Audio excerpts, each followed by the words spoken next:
Oh no. Okay. At the very last moment. Oh God. This is gonna. Okay. Why won't it just mute? There. All right. No, forget it. Forget this. Not doing that. What's up, guys? I tried something with a second camera on my phone. It's not going to work today. Hello. Let's play that video again. It was so good.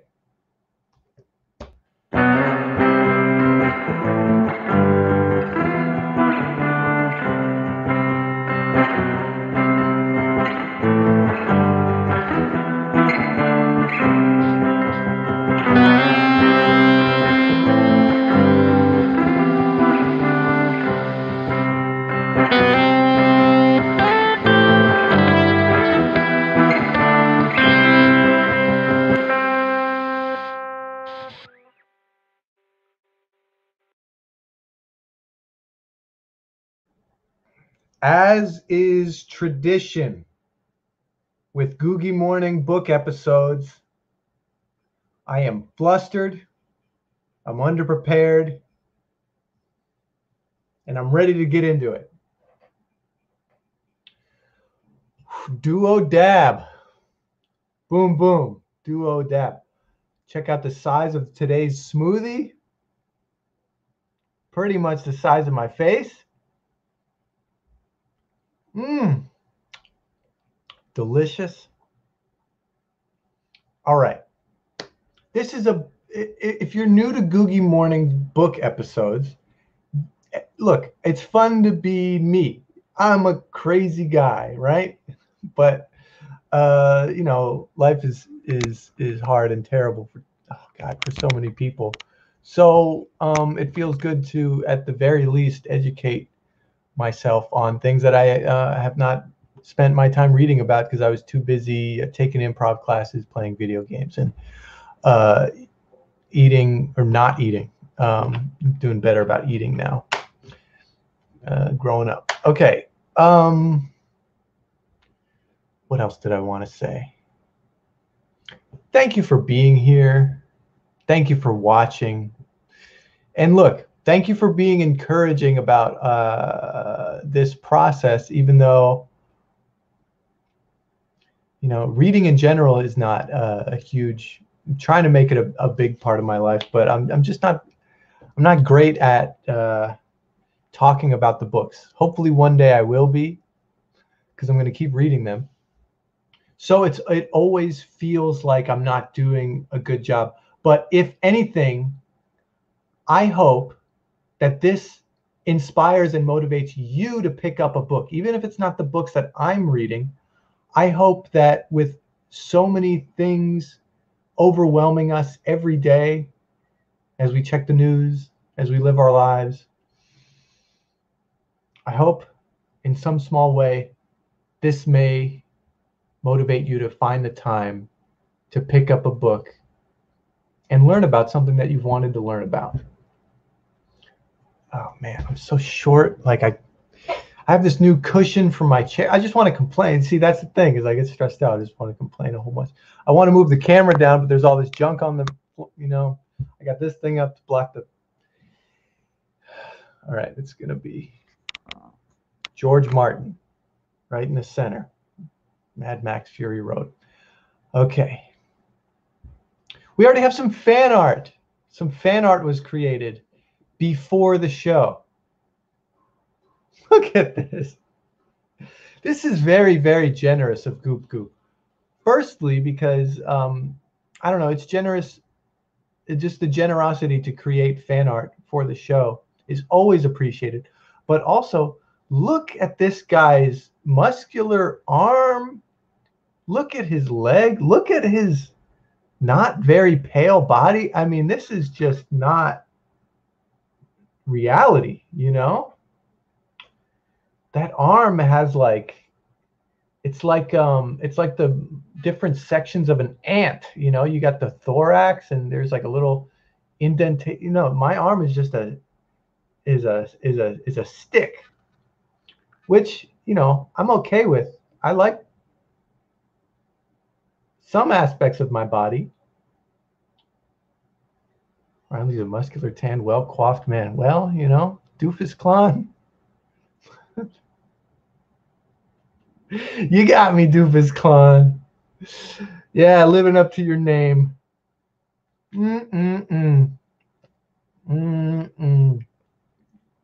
Smoothie's a little too thick. Okay. What kind of berries or fruits you got in there? Raspberries, blueberries, blackberries, mixed berry frozen thing. It's delicious. Banana, not a berry, peanut butter, oat milk, and the secret ingredient, frozen peas. Can't taste them. Wouldn't mind even if I could, but they make it a little creamier and they add protein along with the peanut butter. It's very good. But this isn't smoothie talk. This is book talk. I'm stalling because I stalled reading this book. I did read the whole book. I read like half of it yesterday. It's great. It's a great book. But, you know, because I speed read it, didn't take the best notes, and I'd like to read it again. It's one of the best books I've ever read, in my opinion. One of the best books. This certainly will not be the last Bell Hooks book I read. We'll get into it. You know, all right. I didn't want to do it this early, but I think I'm just gonna say, look, sometimes I ask for help discussing these books. Feels hard to do it on my own. I was very lucky to have Aaron Dugan to talk with about pleasure activism.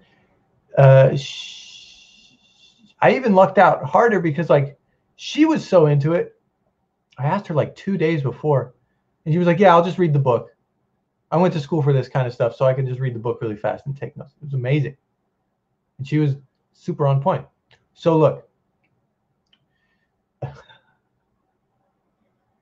turns out Forrest from Planet Scum has read this book. And look, Forrest, pop in, pop out. If you want to tell me, look, man, you're on your own. I get it. I am on my own. Hello. But hey, here. Do I not have sound anymore? Do you not hear me? Oh, no, yeah. Okay. Hey, Forrest, what's up? Hey, good. I liked the book. I read it inspired by the book. Slow down, buddy. This is the thing. Forrest, you and I don't know each other very well. True. I can tell you're a nice guy. Thank you. You work on Planet Scum, so you're into the sensitive guy comedy realm. Yeah. You got a beard. You got a pink hat. I get it. I do have that whole vibe that I've read this book. That's true. Tell me who you are and what drew you to this book when did you read this book?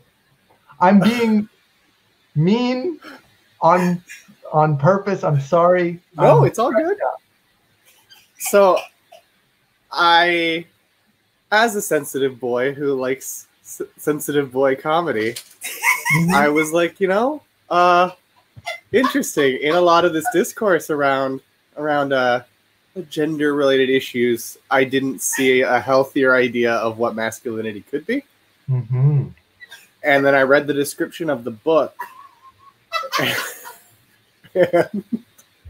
and it was really interesting. I read the description of the book, and the idea of getting into that via the work of an author who's as distinguished as Bell Hooks immediately had me interested. Yes. That's terrific. Thank you for letting me put you on the spot like that. I'm now, I'll do it this way. I have, I made a slideshow. I'm going to see if I can bring up the tab with the slideshow in it. Here we go. All right. Does this look like something? Yes. Nice. Ooh. Okay. Look how good this looks. It's a nice orange. It's not going to get much better than this. I made this about 30 minutes before the show. I feel like I'm not going to be able to do the book justice. I want to emphasize this is a terrific book, and I feel like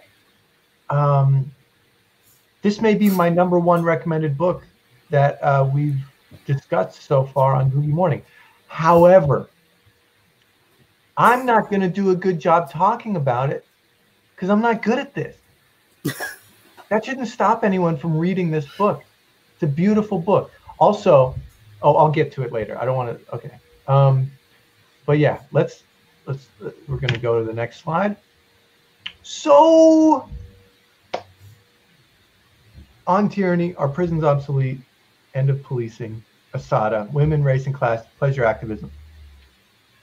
I feel like this all started with me being terrified about our world ending. Who am I referring to as our world? Maybe privileged people who don't have the vocabulary for all of the fascist and destructive things going on. So I read On Tyranny. And then as things got even more tense with the police and the George Floyd killing, we went to Angela Davis and the end of policing. And then it got even more personal with Asada's account of her, the terrible, unbelievable ways the police and the state treated her. And that led me back to Angela Davis, reading her feminist literature on women, race, and class. And then that kind of led me to pleasure activism. And I'm happy to be going in this direction. I want to eventually turn back to reading about race and state violence, but I feel like the current arc right now is, I don't know, I can't remember if I made a slide on this or not. Oh, no. Okay. So it's like, or maybe I did here. Why this book now? Okay, yeah, the current literary journey has been a story of oppression to liberation, right? It feels good to read these books about not just the crushing weight of the fascist oppression we are living through, but perhaps a peaceful alternative way forward, a constructive way forward. Okay, so another reason why. Men are constantly seizing power and fucking up the world. Pretty oversimplified statement, but Forrest, you kind of, right? It's not wrong. Okay. Thank you. I mean, and then it's our track record. Yeah. As you said so eloquently, Bell Hooks is an fuck, I fucked this up, man. Recommended by writers I find interesting. She's lauded. She's in the canon. Is Emily laughing at me or you? I think she's a little delayed, so I think she was laughing at the the men fucking up the world part. Hi, Emily. All right. I was talking with someone about bell hooks in a chat, and they let me know very compassionately to not embarrass myself and capitalize her name. Apparently, she writes her name in lowercase. That's not an error. I had no idea. Maybe I can find out more about that another time. Okay, another reason I picked up this book is because personally, I think it would feel nice to feel good about masculinity in a healthy and constructive way, instead of being either A, obnoxious and destructive about it, or B, continuing to feel like, sorry, everybody, I'm a man. Yeah, I know. Sorry, can't do anything about it. That's just, hey, I'm just a guy, not going to take responsibility for it, but I can say sorry. Yeah. You know, I have a feeling that's how you felt before you picked up this book as well. Oh, yes. Yes, that was definitely a big part of what made me pick up the book, is trying to find that space, because I felt like if I can be more grounded, that's what would make me more able to actually do helpful things. Whereas if I'm in that sort of like, oh, I don't know, space, it's like, well, you know. Right. Yeah. We're adults. We're not just men. We're adults. If there's something that's puzzling us, yeah, the complicated issue, we could investigate it, right? Mm-hmm. It's not a. I was going to say something stupid like, we play video games more complicated than this, okay?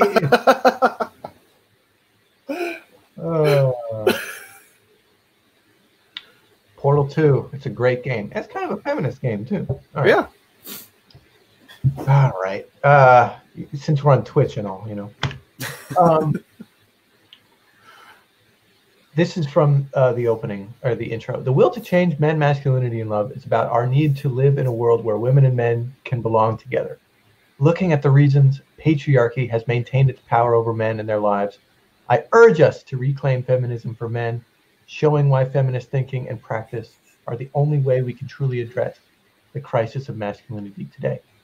So something that struck me early in this book is bell hooks writing about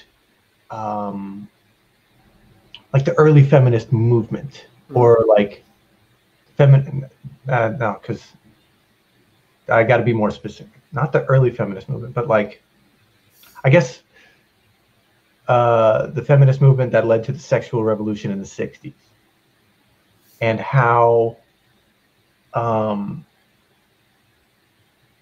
there's the stereotype of the man-hating feminist, because in that time there were a lot of women angry at men and producing a rhetoric of, we don't need men, or, you know, we hate men, things like that. I'm not saying that that's what feminism is. I'm saying that there were feminists at the time writing in that way and doing activism in that voice. And bell hook's personal account of that type, that branch of feminism didn't work for her because she loves men. Mm-hmm. And it's confusing and conflicting for people who love men to subscribe to this feminism that labels men as the problem. And I know that, you know, I have this, you know, men are constantly seizing power and fucking, and while that is true, it's important to distinguish that patriarchy and the conditions that mold boys and men's minds into this patriarchal thinking is the problem, and men are the victim of this. And now I want to clarify, when I say men are the victim, that it's not the kind of like, you know, reactionary, forced and like artificial victimization of men, when it's like, well, feminism, what about, you know, that kind of, Right.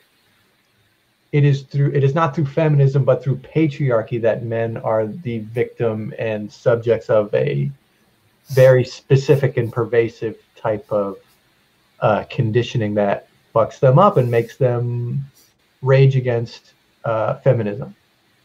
Yeah, and I mean, this is a bit of a preview of what comes a little later, so I'm not going to say too much on it yet. But how patriarchy alienates us from our emotions, from many of our emotions, especially, and so makes us isolated from the world around us in that way.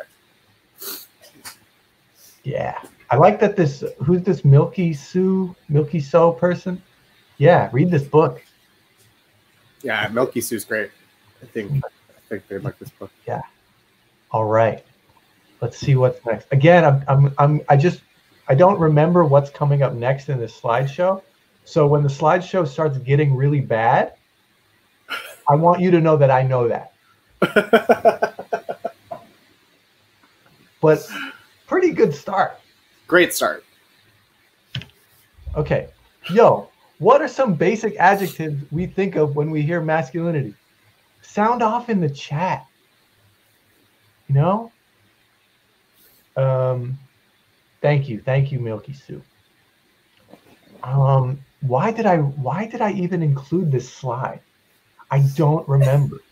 But you know, I mean, I think it's interesting because I think Bell Hooks talks about a bit about that in the book, where it's that a lot of the associations we have are, negative. Not the healthiest. Right. Masculinity, right? You know, like stoic, aggressive, violent, yeah, manliness, Yeah. firm, Hot dog. Thank you. You know, aggressive, yeah. Aggressive's a big one. Angry is one. But also protective sometimes. selfish, but also like provider, you know, like a lot of contradictions. Mm-hmm.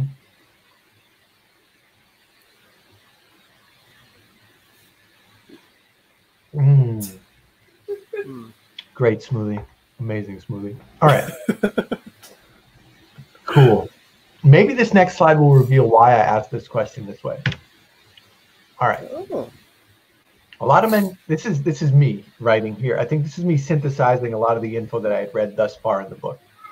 A lot of men caught up in patriarchy mindset think feminist writers hate men, but actually they love them enough to do all the work for them in the hopes that they'll identify their issues and begin a healing journey. How could feminists hate men so much to study them and encourage them to gain a literacy and access to a full range of emotions that exists within them, and yet they are trained at an early age to completely avoid? That's love. And that's why I thought it was interesting that in the book, Bell Hooks sort of talked about her relationship with her father and other men in her life to sort of give those concrete examples of like, no, I felt alienated from my father because of patriarchy. Even when he was having a heart attack, I felt like I couldn't get near him. Yeah. But that's not hate. That's, I wish this wasn't the case, and I wish patriarchy hadn't had that such a negative impact on all of us.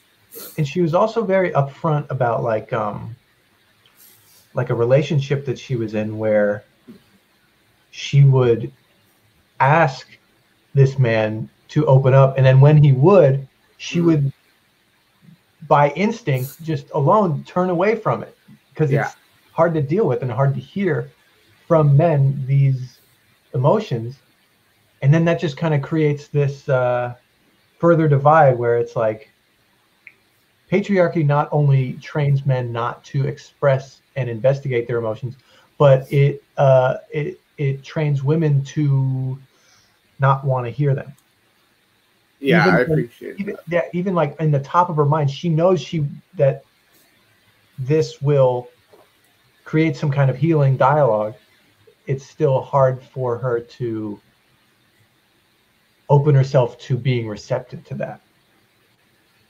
Yeah, I appreciate that she didn't shy away from sort of the complexity of that and that sort of dense, complicated nature of how it's conditioned to everybody. Okay, this is a quote from Barbara Deming in the book.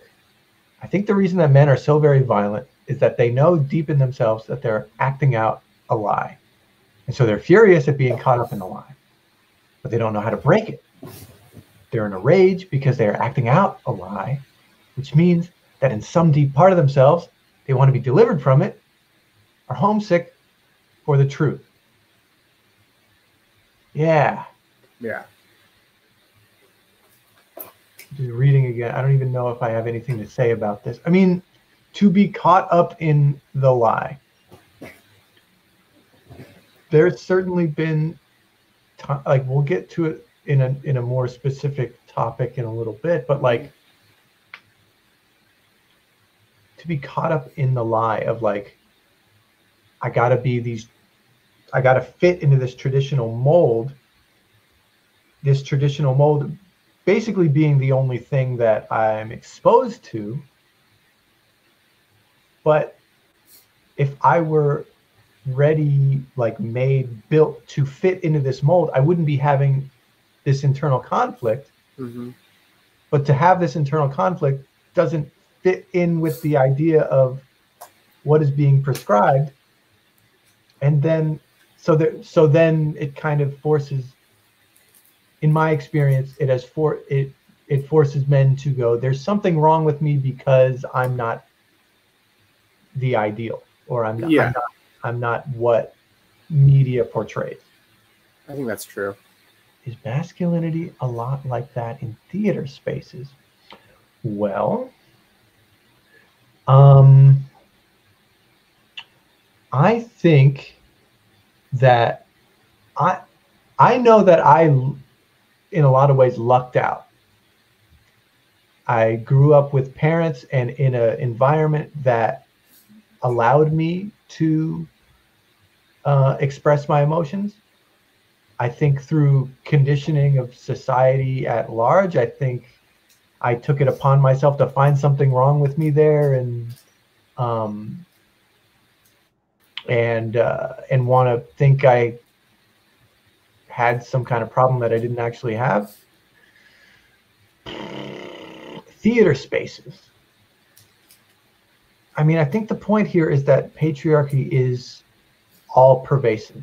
Mm-hmm. And yeah, in theater spaces, we've certainly seen, if you read news about like comedians in the comedy world, patriarchy and that type of alpha male energy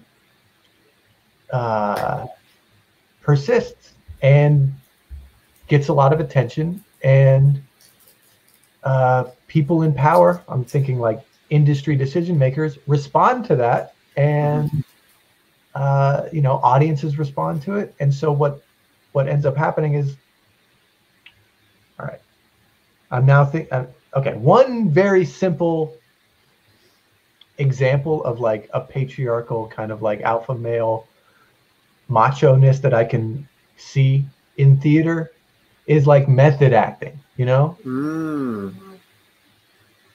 Even though theater is like a very touchy-feely, get in touch with your emotions, performance-based art form, something like method acting where it's like, I'm going to lock myself in a room just like this character did to get in that mindset, or I'm going to starve myself to get down to weight to be this character, or we're going to make the violence real, like, really hit, like that is a kind of tough guy layer on top of acting.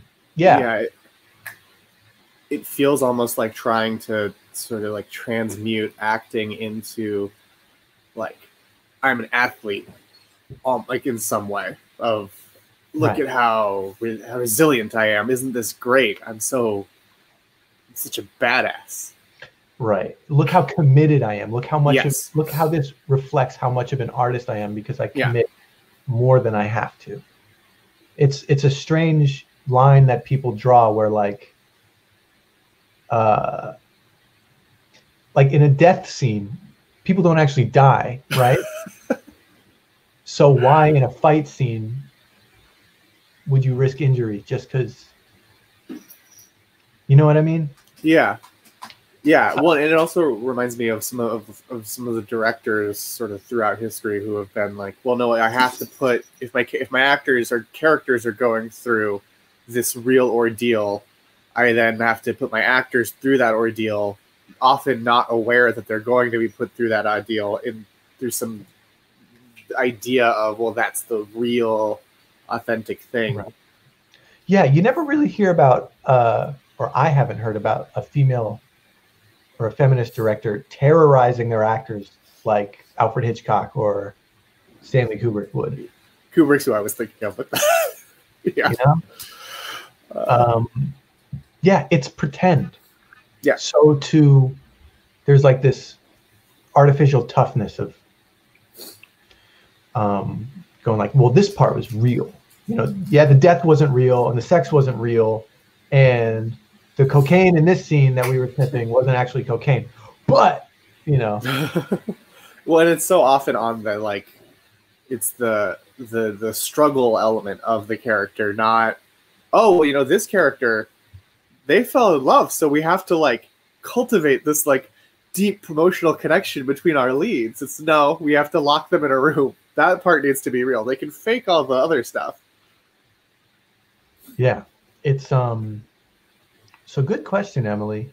That is, yeah, and I think just even beyond that, you know, just like the competitive nature of that kind of thing, or like beating yourself up for not getting it right. It's just all these different ways that masculinity can kind of like influence a job performance in acting, or just like the learning experience. Yeah.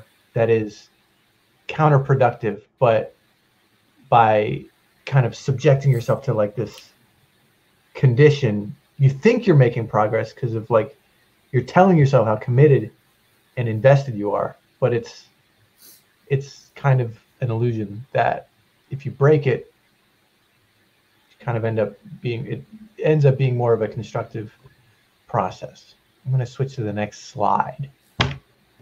Okay, understanding patriarchy. I goggled it. A system of society or government in which the father or eldest male is head of the family and descent is traced through the male line, or a system of society or government in which the men hold power and women are largely excluded from it, a society or community organized on patriarchal lines. You know, the slideshow's devolving. It's just, this was a quick 5-second goggle. I think I included that because of the next thing. The crisis facing men is not the crisis of masculinity. It is the crisis of patriarchal masculinity. Until we make this distinction clear, men will continue to fear that any critique of patriarchy represents a threat. This is, I think, similar to the distinction I was making between, like, when it's like feminism versus patriarchy, where it's not masculinity that we are looking to dissect and find a better alternative to. It's patriarchy and patriarchal masculinity. In the same way that it's like, God, I wonder if I could make an analogy here where it's like, it's not, oh God.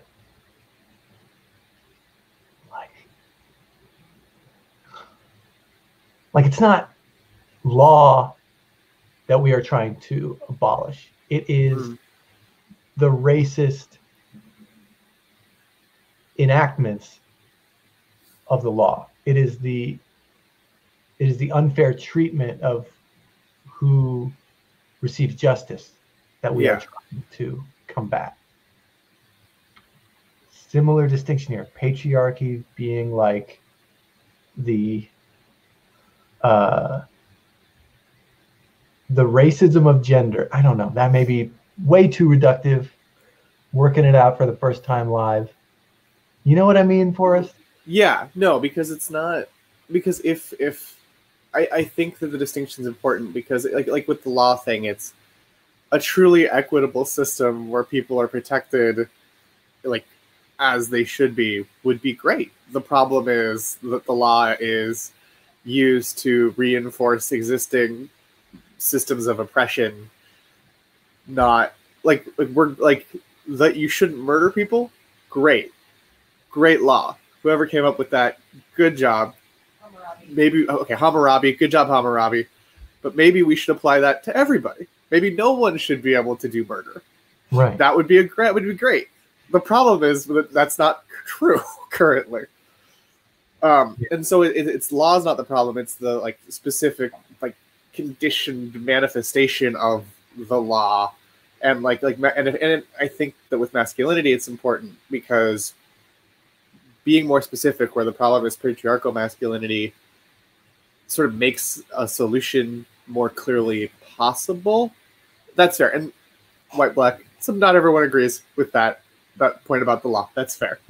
But I think it just makes, with masculinity, it makes it so a solution seems possible, because if masculinity, the entire concept, is the problem, then, you know, just under half of the population is going to sort of struggle with how they can be part of the solution to the problems, because an intrinsic thing about them has been labeled as the problem.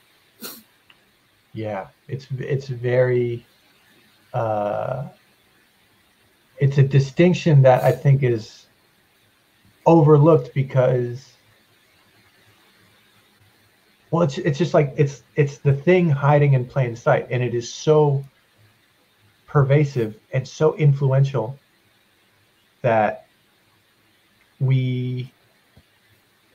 people think it's something that it's not. Yeah. What I mean by that is, like, people think masculinity is something that it isn't. Yeah. People subscribing to patriarchal masculinity they think masculinity is synonymous with patriarchy, when in fact we're not trying to open people's eyes to the idea that masculinity is wrong, but rather that the patriarchal bastardization of masculinity is problematic. Yeah. Emily's asking another good question. That is a good question. What words would you use to personally describe that fundamentally masculine within you? This is where I am, like, this is where we're like bumping up right against like my literacy. Yeah. Here, because going back to you know, this idea of like, sorry everybody, I'm a man, yeah, I know, sorry, or the obnoxious and destructive sexist patriarchal mindset. I feel like I've been so closed-minded that it's like this book is one of the first steps I've taken in my own life to go, okay, well, there's like a very wide idea of what masculinity is, and I have only been exposed to and been curious or cognizant of a very small sliver. Yeah.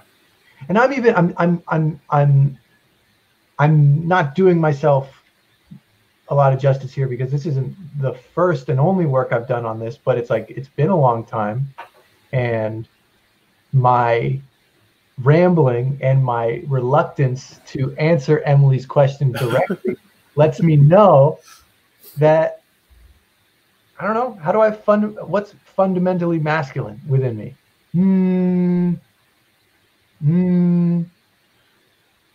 My thoughts were similarly not a direct answer.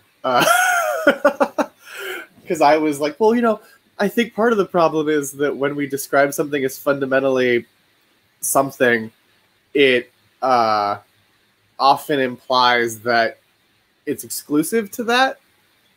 And I think that with gender being as it is much more of a spectrum, part of the thing is that, like, it's any attribute I would describe isn't exclusive to masculinity necessarily. It's just, for me as someone who is a man, it manifests for me as part of my masculinity, but I could also see it manifesting for someone else, not as part of the masculinity, but as part of a femininity or as part of something else. because like, I don't know, like resilience, that's not exclusive in any means. Right. But the way I've internalized it, it is somewhat through that lens, while also being like, but it ain't only me, and it's not only masculinity that is part of. I don't know if this is constructive or not, but it's like, you know, we've heard masculine and feminine qualities described as energies, you know? And so, yeah, these energies, both of these energies would exist within, you know, people who identify as male and female. Another thing about this book, I think it was written a little bit before the discourse about people who identify different than their biology became more mainstream, which was an interesting thing to note for me anyway. I don't know. It's basic. But so like, I mean, one of the general ideas of this book is that to your point, yeah, these energies exist within all people. It's just that within biological males, we are conditioned to block off that access to acknowledging that energy that isn't like very rigidly male or masculine. And so like, what even is this masculine energy in me? I don't know, just like fucking, you know, like I see it as like an extroverted thing, you know? I was at a talk about toxic masculinity and how it relates to humor, sense of humor. And I never heard it put like this before, but like a woman stood up and talked about how she saw like a masculine sense of humor as like external, you know, like the fart joke and the you know, like barf and stuff like that, you know.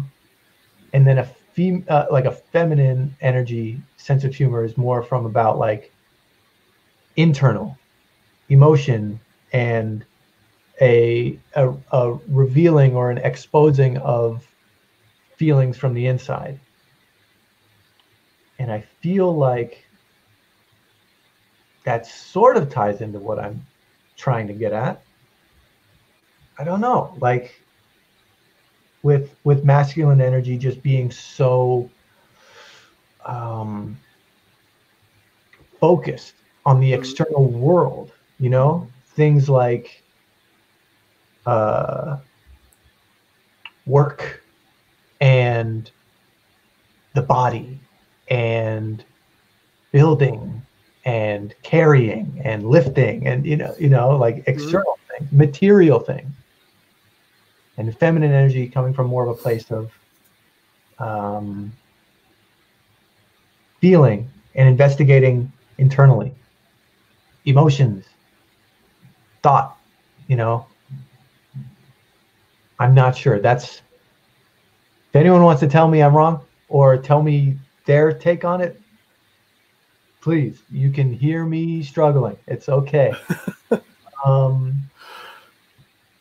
Any thoughts on that? I think it's definitely interesting. And I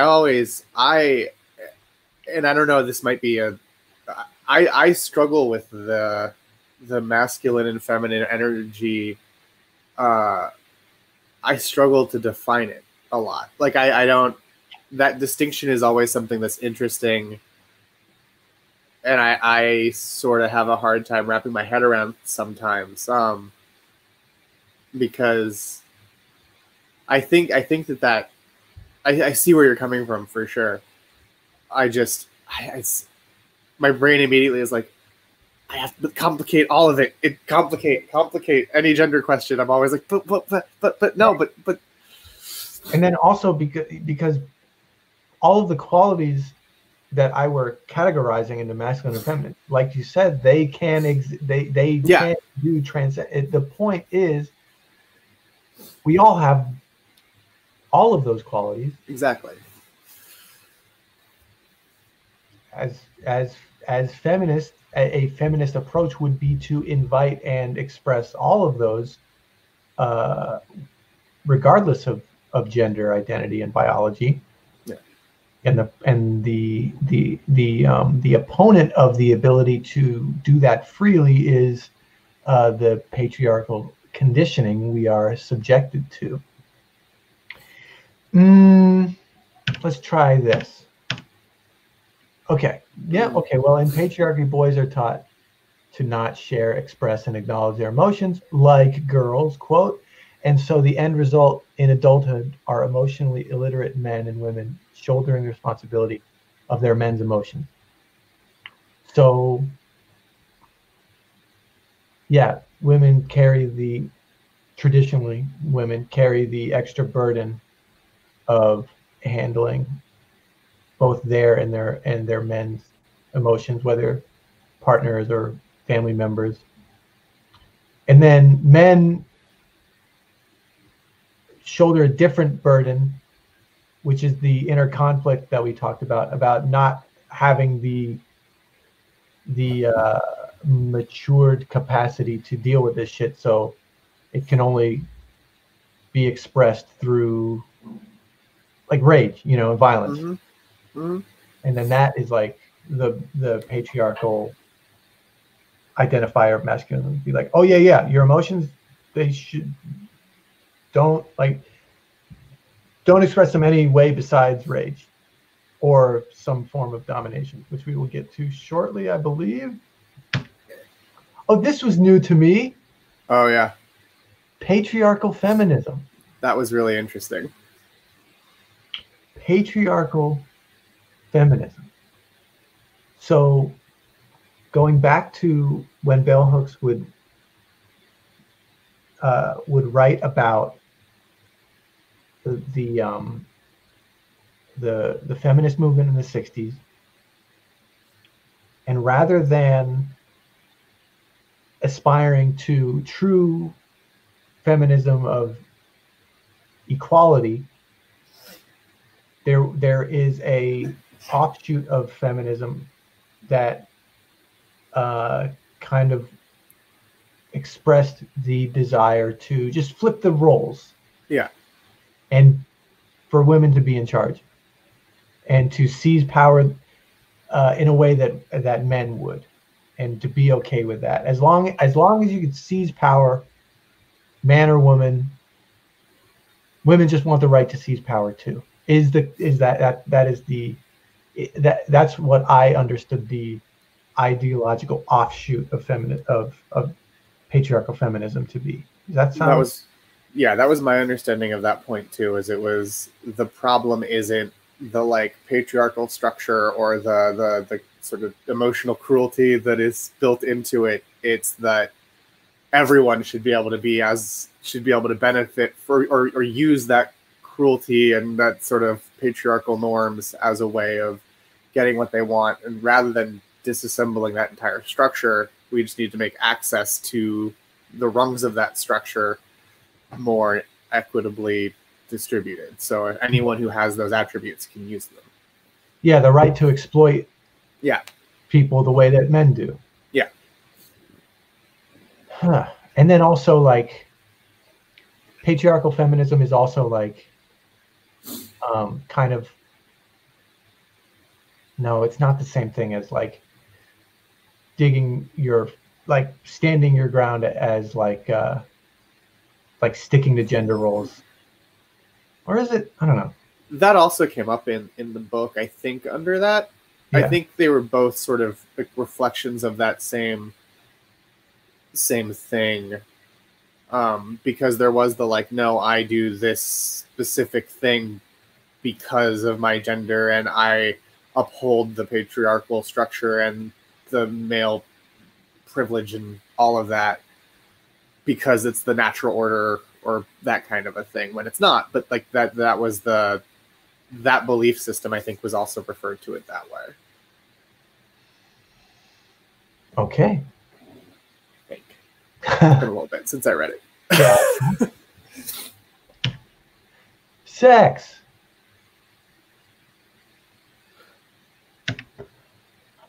Patriarchy conditions men to ignore their full emotional lives, confining them to a rigid, controllable box where they can only express intimacy through sex, which is also confined in patriarchal society to be represented and used as a way to dominate women. I don't know why I put a question mark after my name. That's just, this is how I synthesized the chapter on sex, because I didn't take ample notes on the chapter. I just this is what came out of my head. So yeah, you know,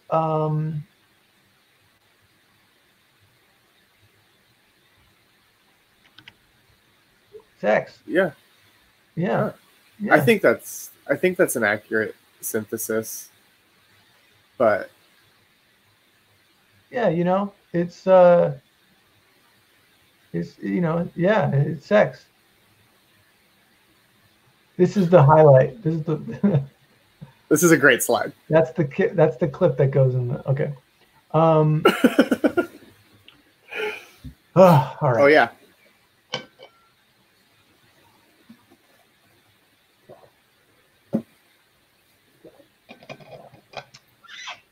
Okay. All right. What next? Men at work. I like this chapter. It wasn't called this, but I figured with the orange, it's a good name for the slide. Okay. So yeah. Work, patriarchy, men living in a patriarchal ideological box, represented in media a whole lot. And two of the main examples. Before we, okay, you know what? Yeah. Hex had a great idea. Let's really quickly, let's just play the video I made for the incentives. Hey, thank you so much for watching Googy Morning on Planet Scum, and thank you for contributing in all the different ways that you contribute. Thank you for just being here. Thank you for chatting along. Thank you for spreading the word. And thank you for sending me a little bit of money through the incentives program. You know, you can get a personalized improvised song, me and my Chaosillator. I could send you some stickers from my past projects. I could send you a handmade postcard. We could be pen pals. Or we could all watch The Irishman together.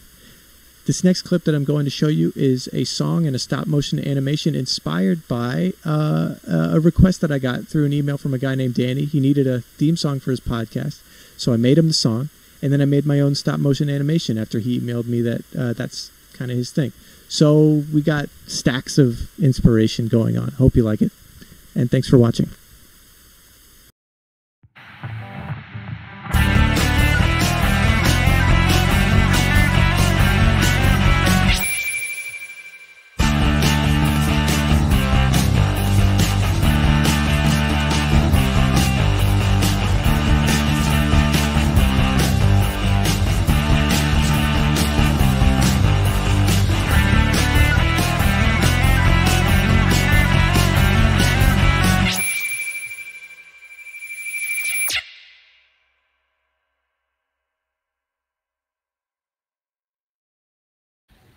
Yeah. That was really cool.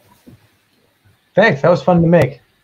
Yeah, thanks again for everyone watching today. And if you're feeling generous and in a position to support us, yeah, support the show. Thank you. I would also Riley's songs are amazing, and definitely. Yeah, a couple weeks ago, Forrest requested some songs, and I seem to be doing a lot of songs for other people's podcasts. But it's working out well. Those are really fun to make. Yeah, good stuff. All right. Speaking of money, perfect. Hex, thank you. You knew just what to do. So look, The movies Life is a House and American Beauty are brought up a lot in this chapter in The Will to Change. According to Bell Hooks, or no, this might have been a quote from someone else. Whatever. These movies seduce audiences with images of men in the process of growing up, but then they betray their characters and us by never letting these men live. They echo the patriarchal message that if a man stops work, he loses his reason for living. In Rediscovering Masculinity, Victor Seidler states that the male who defines himself through work seeks to do so because this is the only identity that can traditionally belong to us, believing we can still prove our masculinity by showing we do not need anything from others. And this made me think of Batman Begins. Oh, yeah. Yeah. Very end of Batman Begins, as Katie Holmes, Rachel Dawes, says, "Wait, who are you?" And Batman goes, it's not who I am under this mask. It's what I do that defines me." Yeah. Wow. Super patriarchal statement from a billionaire doing whatever he wants in the city that he owns. So, like, Bell Hooks makes the point through these Life as a House and American Beauty movie examples that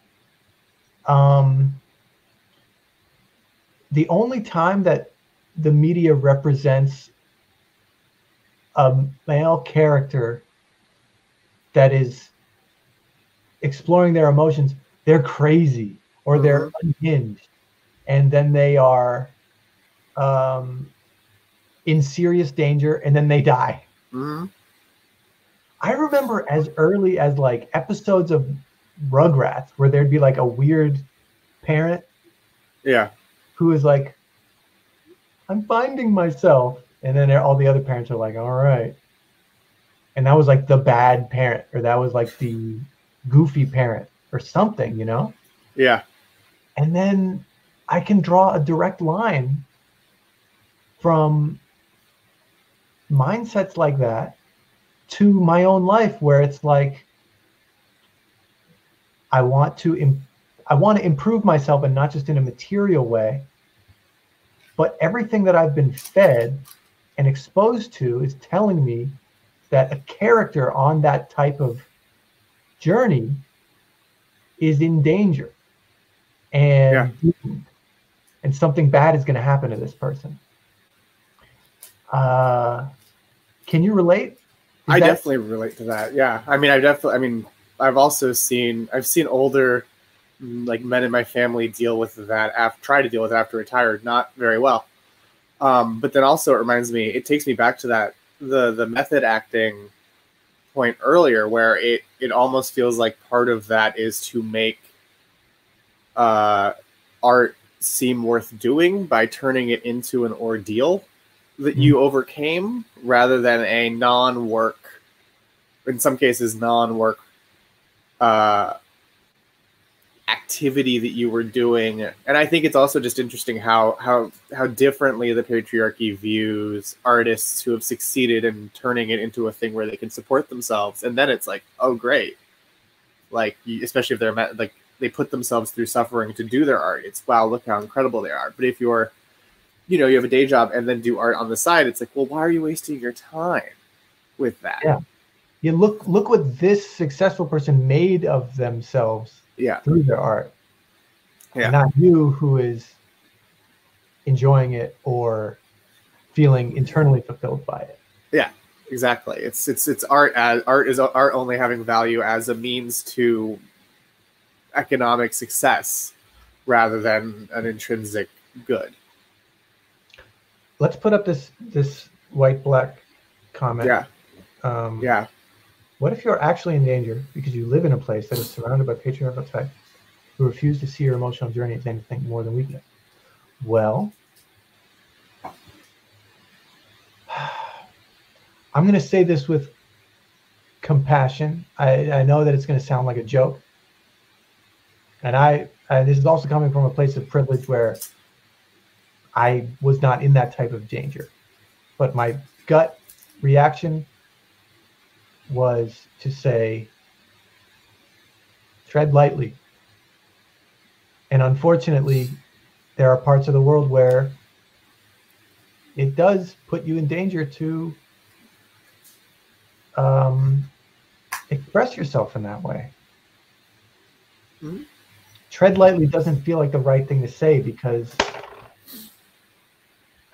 fuck, it's like, how are you supposed to live your truth by hiding that?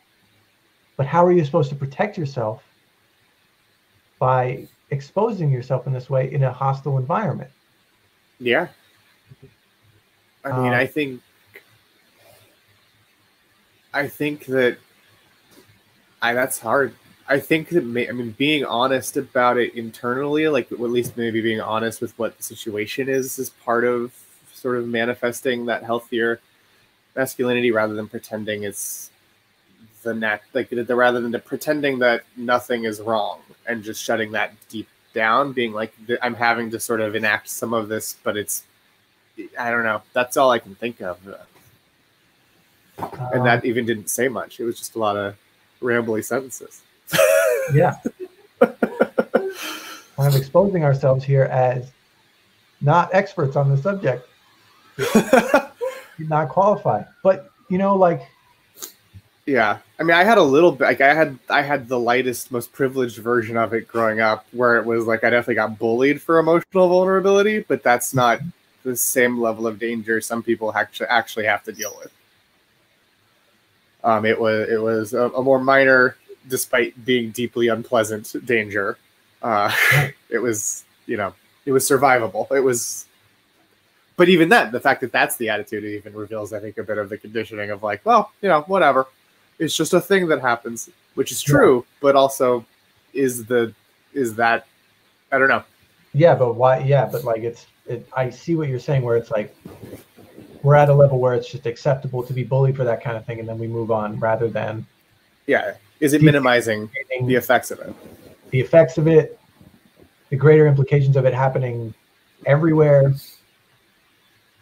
And to a certain degree, even though we survive the bullying, we are closed off to further investigating what got us bullied for that in the first place, because it's hard to revisit that territory.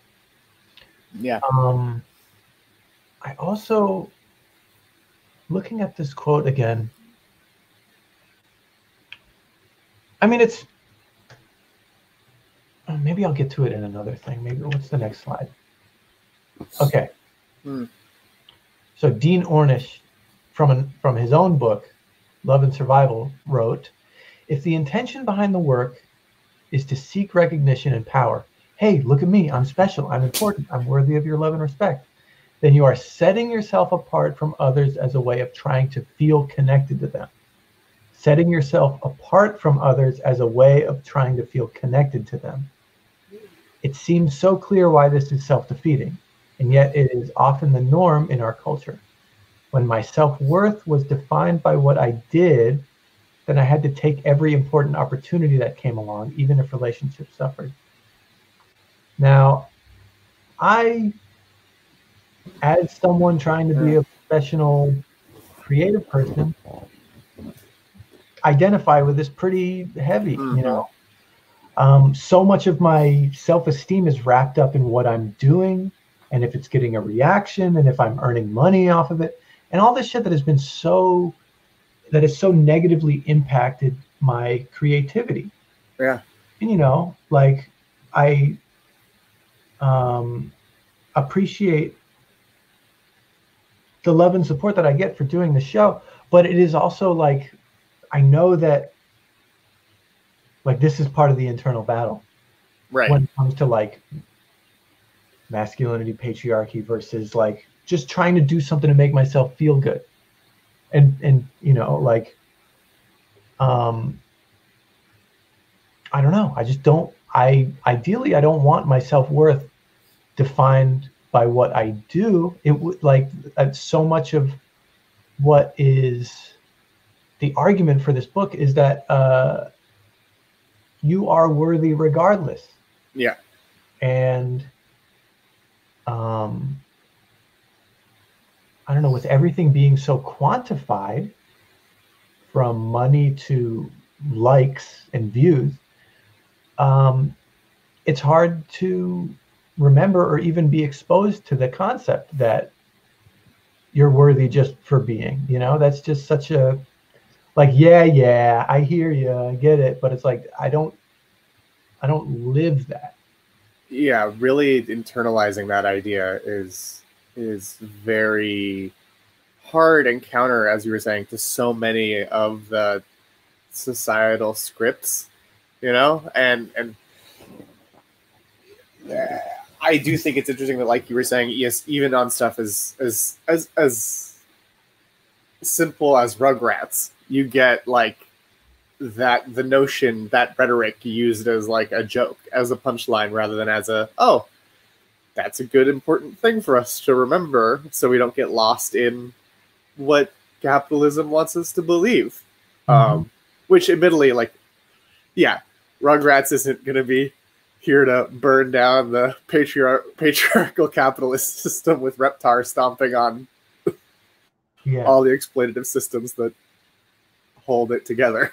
But it is interesting that like something as innocuous as Rugrats, a show about babies, for babies, yeah, firmly upholds an unfair patriarchal ideal. Yeah, I mean, look, a baby's got to do what a baby's got to do is just...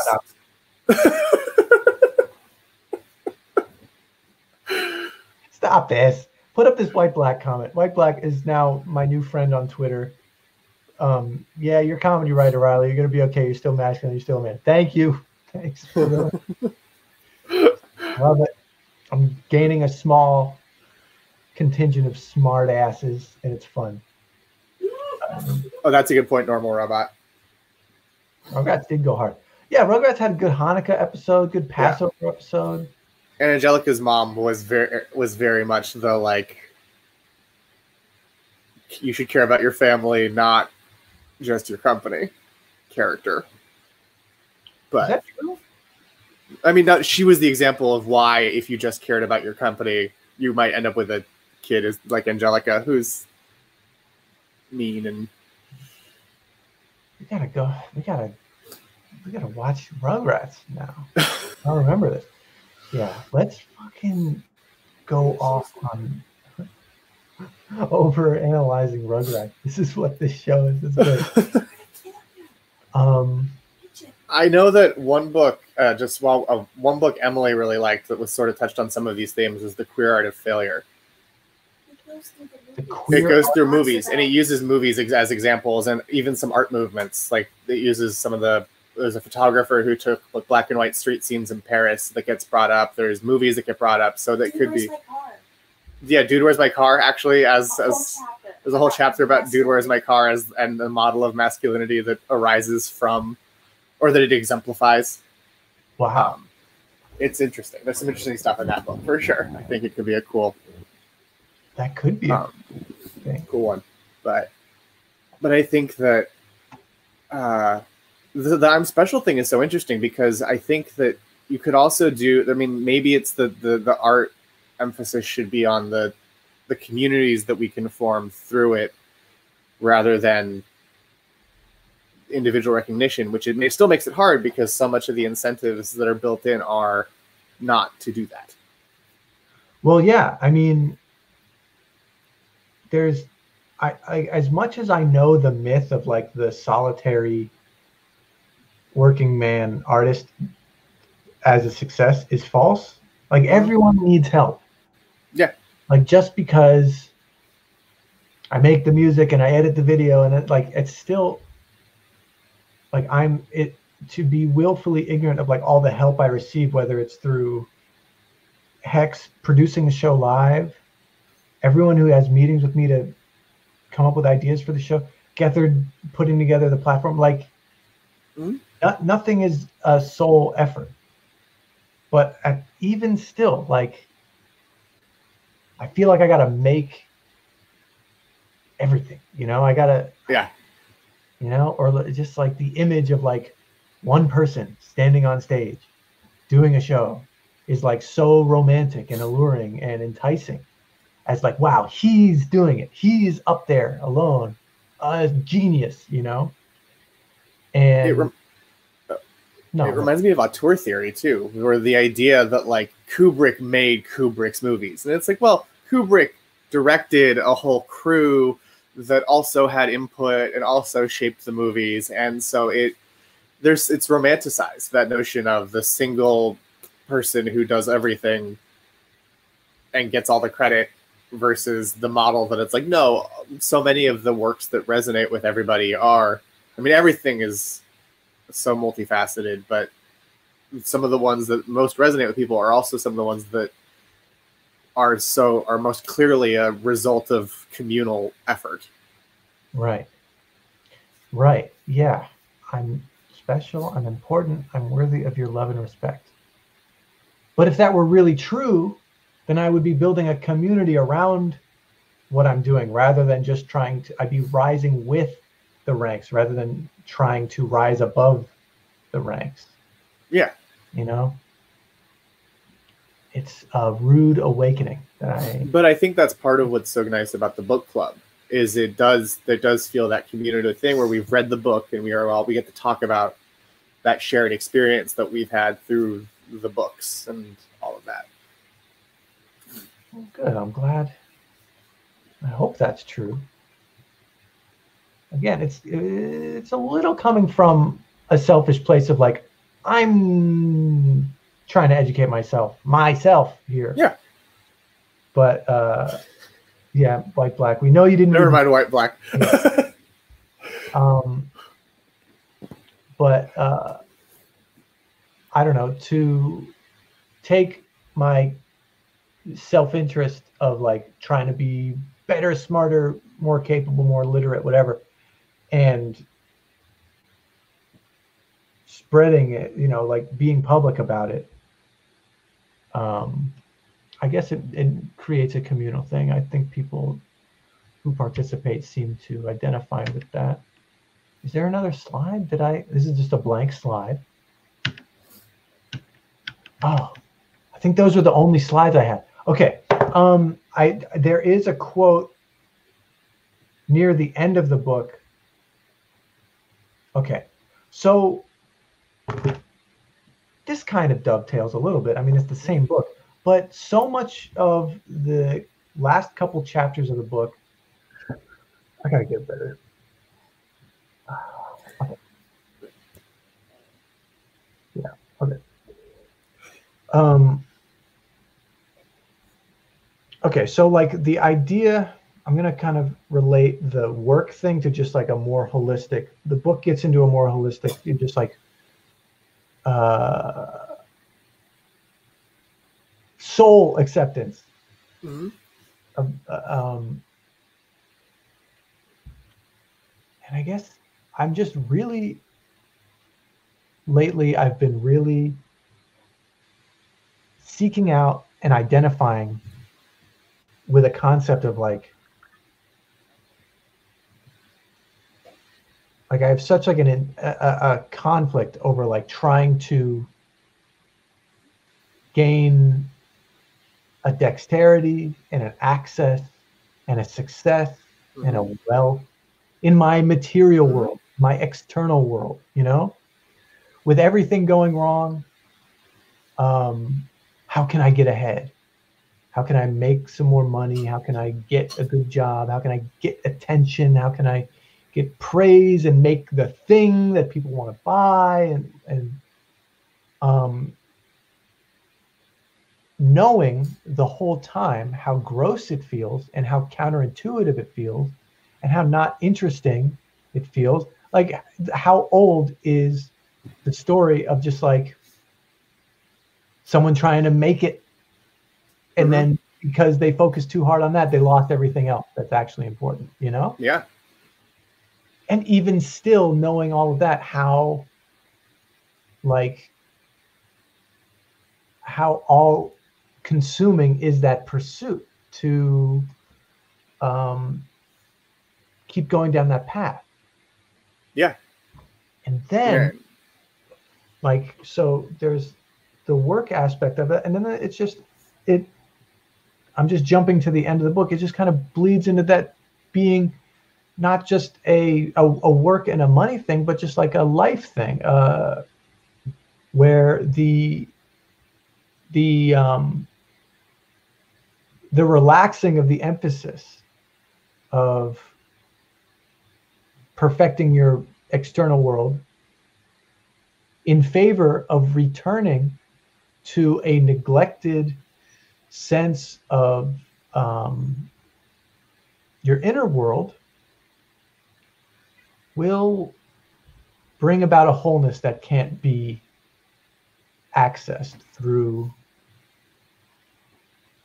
material world alone. Yeah. And I'm just like, this might be the worst way to get to this point. But oh fuck, okay. I'll read this quote. All right, so there's a writer that Bell Hooks is quoting about the vision of a future post-patriarchal world. In such a world, boys may think of games that do not center around the causing of pain, the creation of death, but will indeed be forms of play that celebrate life and wholeness. Now, and I'll read this other part near the end of that paragraph too. We cannot honor boys rightly, protecting their emotional lives without ending patriarchy.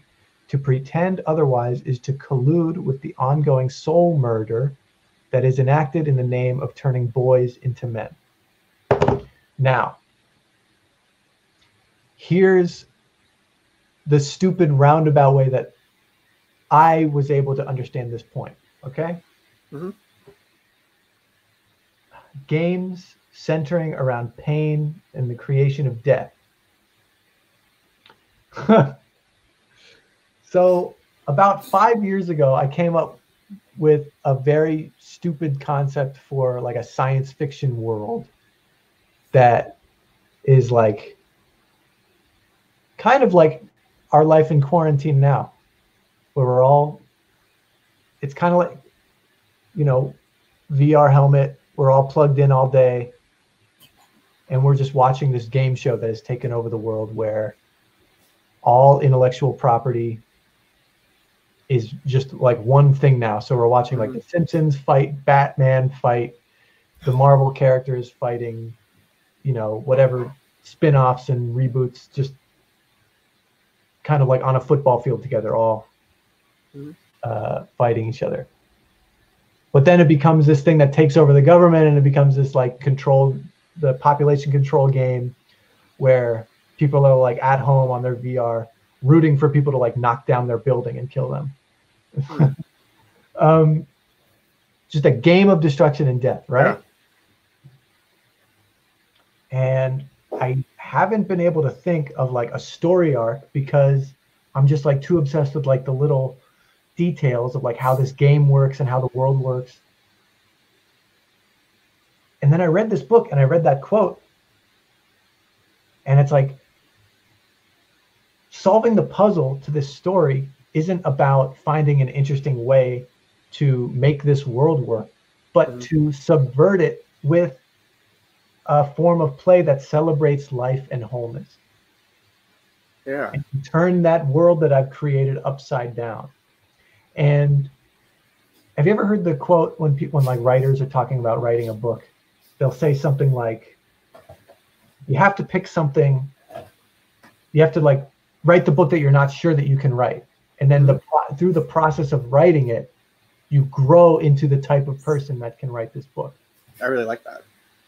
So for me to write this book, which I'm probably never going to write, but it has gotten me thinking that, like, even if I don't write this book, the metaphor behind the book is not to just fixate on this fucked up science fiction world where people are killing themselves to live, but to identify that, dismantle it, and discover the more constructive thing that actually allows me to end this cycle of violence. Yeah. And so that all has me motivated to read more books like this, because, you know, as sensitive as I am as a creative person, it's clear that I don't have as much of the comfort and like agility mentally and emotionally to discuss these things that I would like. Mm-hmm. And I also feel like when I take care of my internal and my emotional existence, the things in my external life seem to fall into place in really unexpected ways. So now there's like a debate of like, well, do I go back to reading about the heavy shit, the racism and the systemic violence and the, you know, like the book about colonialism or something, or do I do the thing that's a little bit more, oh, I just noticed you have a Carrie Fisher painting. Oh, yes. It's Carrie and Gary Fisher. Great.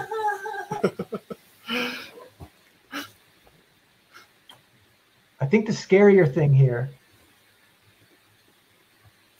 the scarier option, is to double down and go, no, I'm not just going to read and report on books that are like, here's why the world's fucked up in an external way. Mm-hmm.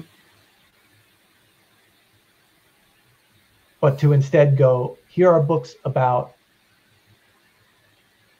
what we're feeling inside. You know, like the cynical comedian is like, where's the money in that? Or like, where's the fun in that? You know, where's people aren't gonna, you know, or like, that's private or whatever. So I don't fully know yet, but that was a long ramble. Do you have anything on that? Yeah. Oh, absolutely. I mean, I noticed that Normal Robot brought up Stardew Valley while we were talking about sort of the games of death and how the idea of a game of life, because then it's a farming game. It's a farming game where you get married, you have pets. And so I think it's interesting that there has been a relative, at least, you know, here in the US, it seems like there's been a relatively recent sort of resurgence in popularity of that type of game, like the Harvest Moon thing, which was always bigger in Japan than it was here. But also just, I think it's, I think that the tension between wanting to accurately see all the external problems and try to figure out ways to solve them versus wanting to focus on the internal issues and sort of root some of those out I felt that tension. I feel that tension all the time. It's why if you look at my reading list, it's a lot of like this internal book, this not another book that's much more about, oh, here's historically why things are the way they are. And I think that balancing that out is hard, but I also think it's important because there's all those are so intertwined in so many ways that focusing only on one or the other doesn't give a complete look at everything. Like the patriarchal masculinity is both an external force conditioning or incentivizing conditioning in ways that are internally harmful and externally harmful. And I think that to truly see it, it does sort of require both aspects of it, because it's a two-headed thing. It's not, you know, this impersonal force. It's both, and it's easy to sort of, I think, either internalize the negative ones so completely by ignoring the historical aspects and just looking and getting a little not narcissistic with it, but myopic with it, and only seeing how it has impacted me personally and ignoring all the historical factors, or getting so focused on the historical factors and then not seeing how you can even some of the gut responses to those external factors can be reinforcing of patriarchal masculinity by only being able to sort of respond to the injustice with anger, which is like key, like outrage over it's key. But I at least have struggled with sort of getting so mad about injustices that I get so spun up that I'm not helpful to anyone. Like, yeah, that's a big part of it is like being. I can't ignore this DP Snacks comment. That was a good comment. Hex, can we put up this DP Snacks comment quick? Just so. How we doing, folks? Good time to be smoking big doinks and learning how to. Yeah. Yeah. All right, back to the. But you know, that's part of it. That's part of it is the big doink. Okay. Got to have the big doinks to help ground yourself. We're sitting on some fan art. We got more fan art. Sorry. Let's see it.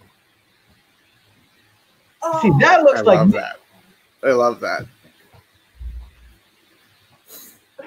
I can't believe this shit. This is great. And the smoothie's on my mouth and in my beard. This is embarrassing. But I think this is another example of how, you know, you can build a community, a creative community of art that sort of reinforces each other and works together on things. It's you know, it's true. Lane is laughing at my smoothie everywhere. I do love the smoothie and the beard. That is really good. It's very funny. Very good. I think the point, like, I'm trying to reconcile here is that you want, like, the external world, the news, the economy, the politics are so forcefully trying to grab my attention that, like, gotta understand this. And I get so overwhelmed. But then I look to the internal stuff, and the external stuff is telling me, don't focus on the internal because then you're selfish. Mm-hmm. And then I feel selfish for trying to go in. But it seems like the further and deeper I go in reading books like and getting info from bell hooks and the like, I feel more equipped to traverse the external that is being thrown at me. It's a matrix thing. Yeah. Yeah. If only I, you know, if only I fully understood how to translate the code, then I could just traverse and do whatever I want through it. Do whatever I want in a benevolent and responsible way, of course. But, you know,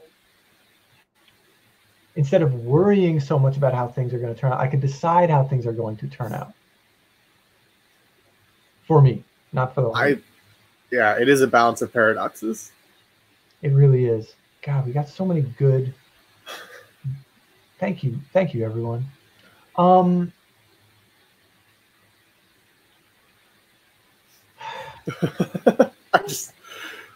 I like normal robots at their comment too. Bhagavad Gita. Should I just read the Bhagavad Gita in a week, in 2 weeks? That would be hard. Oh, 2 weeks would be, yeah. Yeah, no, it's not what. I don't know what book I'm going to read yet next for this, but it might be, it might be the other Adrienne Marie Brown book, Emergent Strategy. Ooh. Because there was, I'm a few of the books have been decided through coincidence, and I saw like an old high school friend posting about Emergent Strategy, and I was like, oh, that's the other Adrienne Marie Brown book. Sarasota, I thought I was the Planet Scum book club. There's another, what? So there's another one on the Discord where Sarasota and TH on Friday afternoons read a book together. They just read The Deep, and they talk about it afterwards. And so it's a homeworkless book club. I'm not doing that. No way. My pride is getting in the way. My patriarchal artist man on a lone journey to do my shit. Fucking with me. It's good to know. Friday at 7 Eastern. Yeah. Everybody else should. I got my own books. Damn,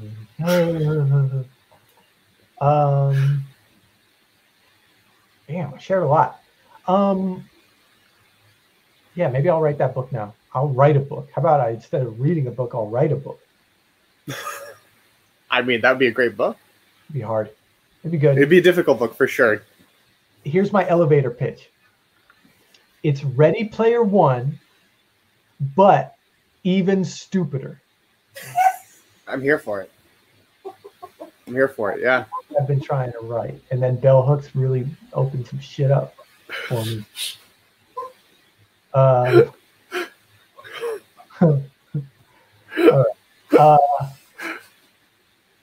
I feel good. You know, I gotta turn. I clearly here's the lesson here, because I put off reading the book for 3 weeks and then I speed read it and it was terrific. It was the book that I was afraid to read and discuss, but it's like it was one of the most worthy books for me to read and discuss. So that lesson going forward should be, I got to read the books that I'm kind of tiptoeing around reading, because I'm learning. It feels good to learn. And I don't know, the more I prepare, the better I'll be to talk about these books. So, you know, not slack on, you know what, fuck it. Emergent Strategy is the next book. Adrienne Marie Brown. I'll give myself 3 weeks. And then in the meantime, I'll probably just keep yelling into that bad mic, because it's a good way for me to, I don't know, I just like doing that. Yeah, this feels like an episode of the show, you know? Yeah. Forrest, thank you so much for joining me on of course, discussion. Yeah, I really liked the book, so I'm glad it was nice getting to talk about it. It left me feeling good at the end, just like this episode has. Oh, goody. Yeah, it is a very feel-good book. I was, you know, like, again, I'm pretty far left on a spectrum of, like, you know, a feminist advocate and all of that. And even still, I think I went into this book, you know, with that kind of patriarchal masculinity attitude of like, oh, am I about to read about how much I should hate myself? No, not at all. This is a book about, a lot of people are doing a lot of good work so that I may love myself. And reading this book helped with that. So I would recommend this book to anyone, male or female, who is looking to work on that. Yeah, I absolutely would as well. Once again, if you're able to contribute to the show, PayPal me a little bit of money. I can send you something back in return. You know, Forrest gets a little bit of that money. Hex gets a little bit of that money. It would be, you know, and it it's a nice little boost for us. And then I appreciate you guys, appreciate all the fan art, and I just appreciate everyone who works on this show, and everyone who tunes in, chat along. And now we can enjoy the rest of our weekend. Yeah. All right. Thank you, everyone. I'll see you next week. Bye-bye. Googy morning, Googy afternoon.